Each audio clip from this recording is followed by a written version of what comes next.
If you enjoyed this podcast, please subscribe, like, and share so we can find others like yourself.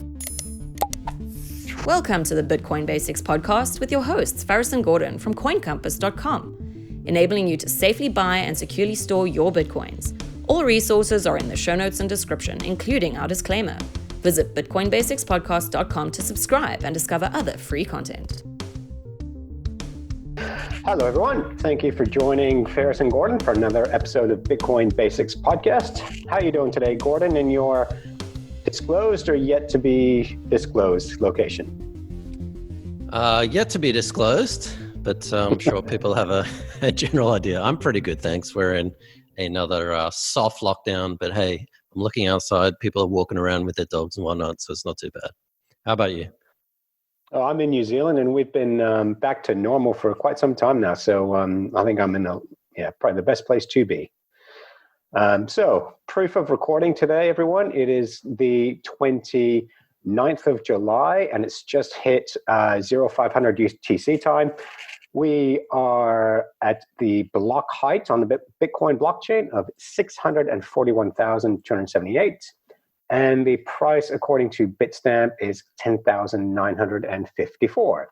Gordon, what is today's Bitcoin Basics podcast topic about?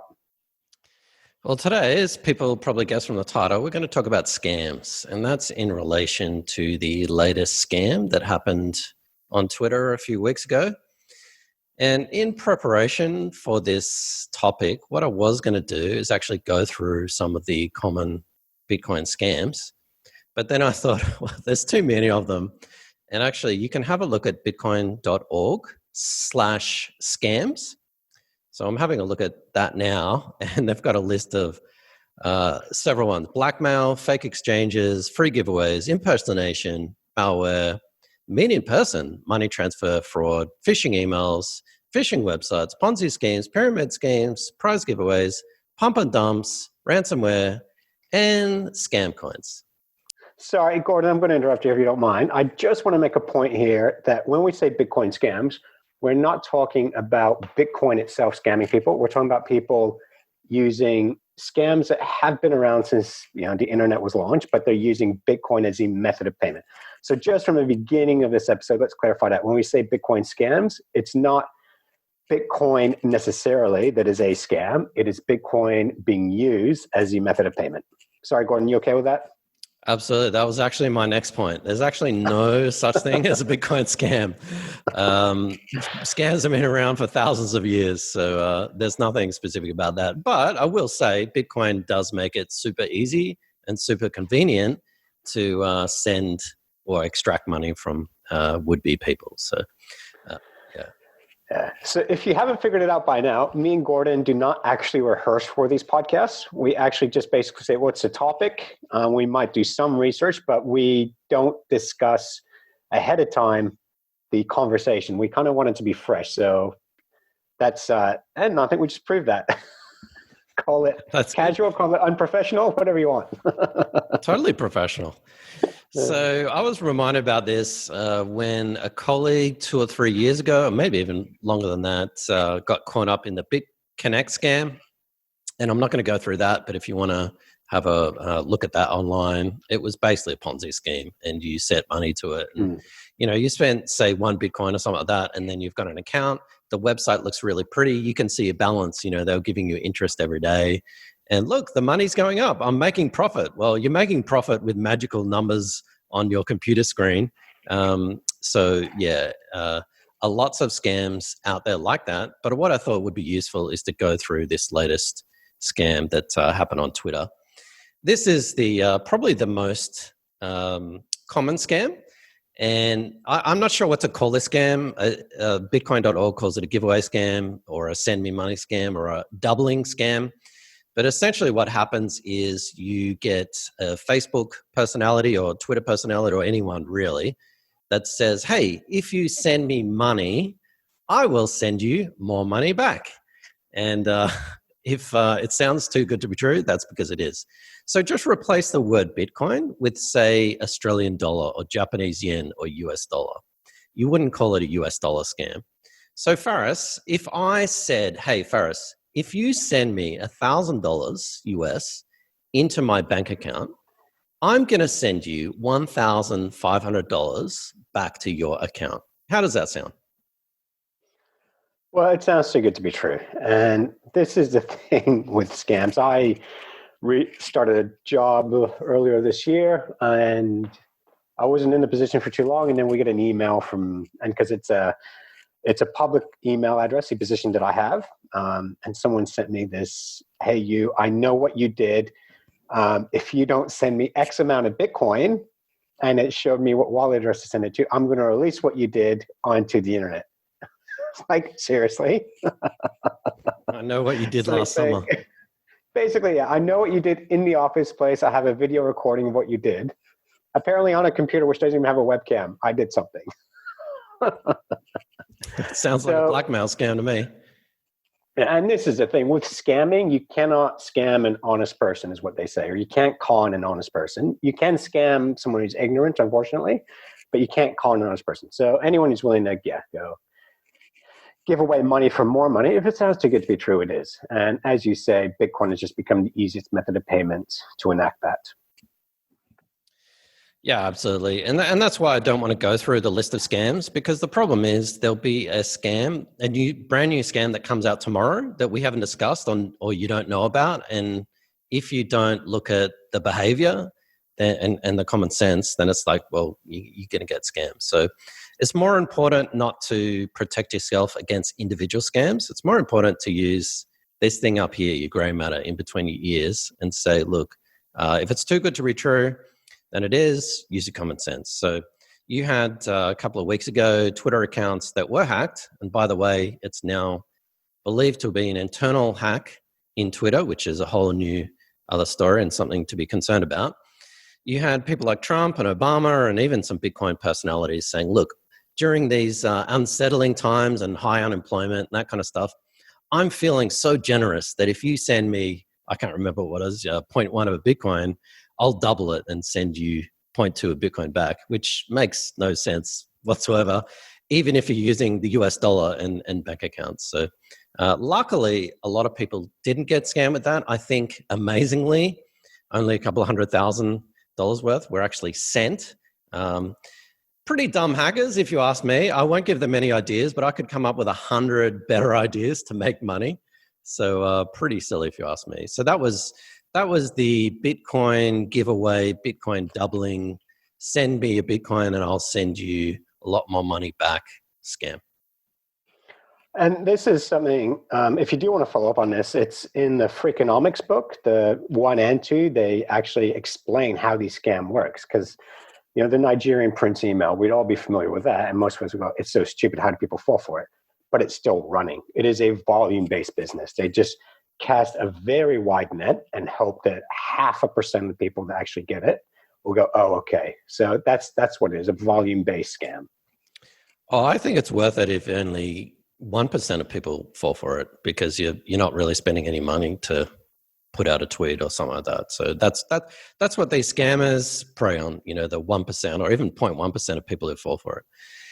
The other common kind of scam, which I'll go through really quickly, is the recovery scam. And I've been seeing this a lot, and it even happens in the comments of our YouTube videos, where a bot will actually post something in the comments saying, if you've lost Bitcoin or, you've lost your hardware wallet or whatever like that, can't recover it, call this person or email this person or whatever, and they will actually be able to somehow magically recover your funds. The bad news is if you've sent Bitcoin to another person, it's not like a credit card, which is what we call a pull system, where merchants authorize the transaction. Bitcoin is actually a push system. What that means is if I send Bitcoin to Faris, that's gone. Just like if I gave cash to him or I gave a physical item. So Bitcoin is a push system. Once you've sent that Bitcoin, it's gone. And there's no magic, there's no expert, there's no white hat hacker that can actually get that back to you. So just be aware of that, because I've seen that a lot in Facebook groups. And there are people who have lost Bitcoins. They've lost their hardware wallet, or maybe they've lost their hardware wallet, but they've only got some of their recovery seed. So they're kind of preying on the people who are quite vulnerable there. But I was actually thinking about it, and this scam isn't really about getting those people's Bitcoins, although that's a bonus. I think what this scam is about is getting those people's credentials. Because to a scammer, someone who has a verified account in an exchange, like Binance or Coinbase or any of the big ones, is actually extremely valuable. Why? People can money launder through that account because it's verified, so you've got more amounts. And in the future, you might buy Bitcoin 2 years later. Well, they've kept your credentials. They've kept your username, your password, your two-factor, or any of that sort of stuff. So I think this recovery scam, hey, you've lost your Bitcoin, let me help you out, is actually more about getting your credentials and your identity. And any Bitcoin that you've got on your hardware wallet or your mobile wallet is sort of a bonus. So with that, Gordon, what can people do to prevent falling victim to these scams, be they Bitcoin-based or using any other currency? Yeah, so just, I guess, again, common sense. And I know that's a sort of a generic, annoying answer, but it really is common sense. Bitcoin transactions are irreversible. So if you're sending money to someone, there's no guarantee you'll get it back. If you've actually lost your Bitcoin, then if you give your recovery seed, if you've got a hardware wallet or a mobile wallet, that 12, 24-word seed, then that person can basically do whatever they want with your funds. There's no guarantee to get them back as well. So a lot of it really is about common sense. And unfortunately, a lot of these scams just prey on the people who are vulnerable, the people who, bought 0.1 Bitcoin and see the price go up and sort of get greedy, and they're preying on that human greed. So buy Bitcoin, hold it. Don't worry about insane doubling or insane gains. You'll get them anyway. And according to the price at the moment, we could just be seeing some of that. So just buy and hold your Bitcoin. Never, ever give out your 12, 24-word seed to anyone under any circumstances. And just buy and hold. And Gordon, if people did want to find out more about, because what we're talking about is not just protecting against Bitcoin, it's hygiene security, your online hygiene security, because you're talking about not just access to Bitcoin, but your personal identity as well, and all those details. Can we direct our viewers and listeners to anywhere specifically where they can learn more about this and how to protect themselves? Wow, it's funny that you mentioned that, because there is, Faris. You can go to coincompass.com/YouTube. That's our YouTube channel. And one of the playlists there is actually security hygiene. So there are 5 videos that walks you through a secure computer, secure connection, using a VPN, using a password manager, and setting up 2FA, second factor authentication. Cool. And obviously, anyone picking up from my part, that was an unashamed plug. No, no humility in that one. Well, if you're not going to do it, no one's going to do it for us. So, so I think that's it. I'm, again, using your own common sense is probably your best means of defense. So just think about what you're actually doing and replace the word Bitcoin with US dollar. So if it doesn't make sense with the US dollar, then it probably doesn't make sense with Bitcoin either. So there's nothing magical. People can't make money or double your Bitcoin overnight or in this nonsense. So just think about it before you do these things. If you are curious and want to follow up and interested in some of these scams, go to bitcoin.org/scams. They've got a list of all the past and present scams. And just a reminder to all our listeners, Gordon's background is in internet security. He did this was his position in one of Australia's largest banks, enabling security protocols, risk mitigation strategies is what he did. So, and something that Coin Compass does provide. So if you do want independent advice, please contact us. But a lot of what you would need just as an everyday consumer is on those YouTube videos. And a reminder as well, please just send us any questions on YouTube or email us. If there's anything you want us to cover in these podcasts, we're open to all and any suggestions and criticisms. Absolutely. So if you're interested, please go to coincompass.com/YouTube to subscribe and check out our YouTube channel if you're listening to this, and vice versa. If you want to subscribe to our podcast, just head along to bitcoinbasicspodcast.com. Well, thanks, Faris. That's it from me. And I hope people are not going, anyone listening to this is not going to get fooled, but please share this with your friends and family to spread the word. If you enjoyed this podcast, please subscribe, like, and share so we can find others like yourself. Thanks for watching or listening. Please visit coincompass.com/free to register to our socials and discover other free content. Subscribing, liking, and following helps this content remain ad-free. Until next time.